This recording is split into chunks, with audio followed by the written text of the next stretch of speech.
Audio Jungle.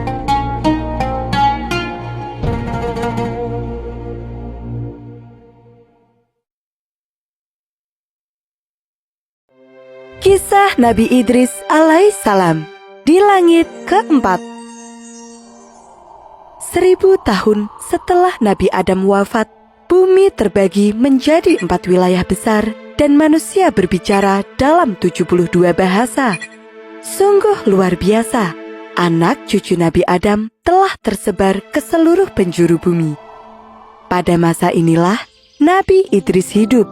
Beliau lahir di kota Manaf, Mesir, dan diangkat sebagai nabi sekaligus Rasul Allah untuk kaum Bani Qabil. Iblis benar-benar menepati sumpahnya untuk menggoda anak cucu Nabi Adam. Sebagian besar manusia telah lupa pada ajaran Nabi Adam.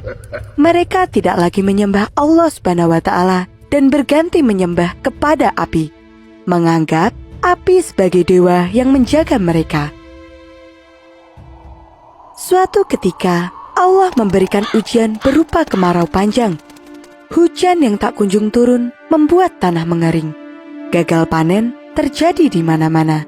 Hewan ternak juga banyak yang mati karena kekurangan air minum. Aduh, kalau begini terus aku bisa rugi. Keluh salah satu orang.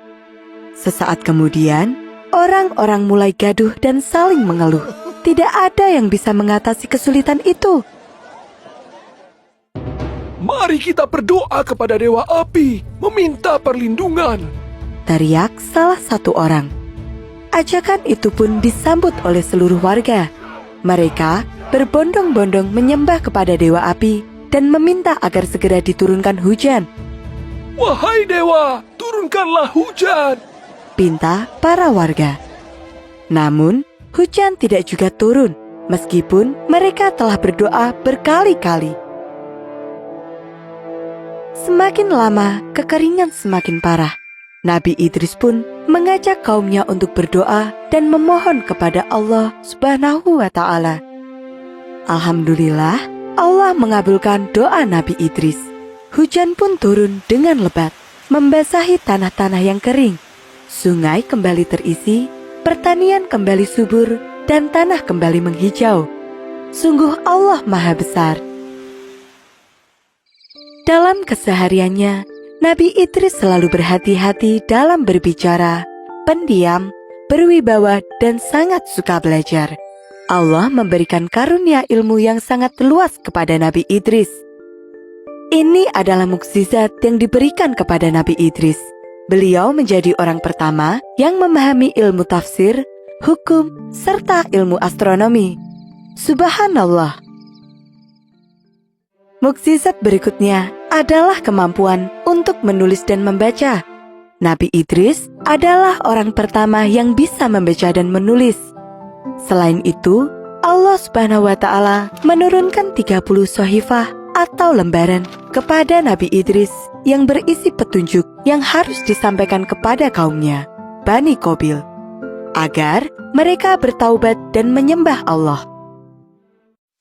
Tidak hanya cerdas dan memiliki banyak ilmu, Nabi Idris juga mendapatkan mukjizat menjahit.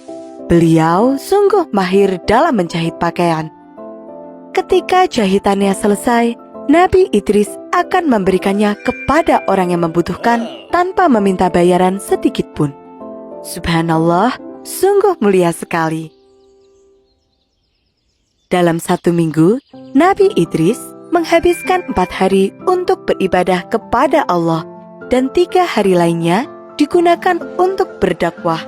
Amalan ibadah Nabi Idris yang sangat sulit diikuti oleh orang-orang adalah berpuasa sepanjang hari dan beribadah sepanjang malam. Sifatnya yang sungguh mulia ini menarik perhatian malaikat Israel. Malaikat Israel berdoa kepada Allah agar diperbolehkan untuk bertemu dengan Nabi Idris. Setelah doanya dikabulkan, malaikat Israel pun turun ke bumi dalam wujud manusia dan pergi menemui Nabi Idris. Semakin lama, malaikat Israel semakin kagum dengan sifat-sifat mulia Nabi Idris. Hingga suatu ketika, Nabi Idris mengetahui bahwa sahabatnya itu adalah malaikat. Nabi Idris menyampaikan keinginannya yang paling dalam kepada malaikat Israel, yaitu merasakan kematian. Nabi Idris meminta kepada malaikat Israel untuk mencabut nyawanya. Sungguh permintaan yang berat. Malaikat Israel tidak bisa mengabulkan permintaan itu begitu saja, karena semua hal yang dilakukannya harus mendapatkan izin dari Allah. Nabi Idris pun memohon kepada Allah untuk mengabulkan keinginannya itu, dan Allah mengabulkannya. Ketika Nabi Idris sedang terbaring dalam tidurnya, malaikat Israel datang dan mencabut nyawa Nabi Idris. Melihat Nabi Idris meninggal dunia, malaikat Israel pun memohon kepada Allah untuk menghidupkannya kembali.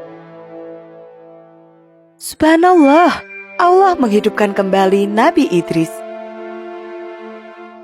Setelah merasakan sakit yang luar biasa ketika nyawanya dicabut, Nabi Idris pun semakin tekun dalam beribadah. Namun, rasa ingin tahu dalam diri Nabi Idris sungguh besar. Pada kesempatan lainnya, Nabi Idris memohon kepada malaikat Israel untuk membawanya melihat surga dan neraka. Dan Allah mengabulkan permintaan Nabi Idris ini. Malaikat Israel mengajak Nabi Idris terbang menembus langit. Ketika sampai di dekat neraka, Nabi Idris melihat penjaga pintu neraka yang begitu menyeramkan.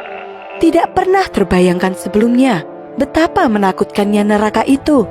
Tempat yang sangat mengerikan di mana manusia akan mendapatkan siksaan setelah hari kiamat nanti. Nabi Idris pun pingsan karena tidak sanggup menyaksikannya.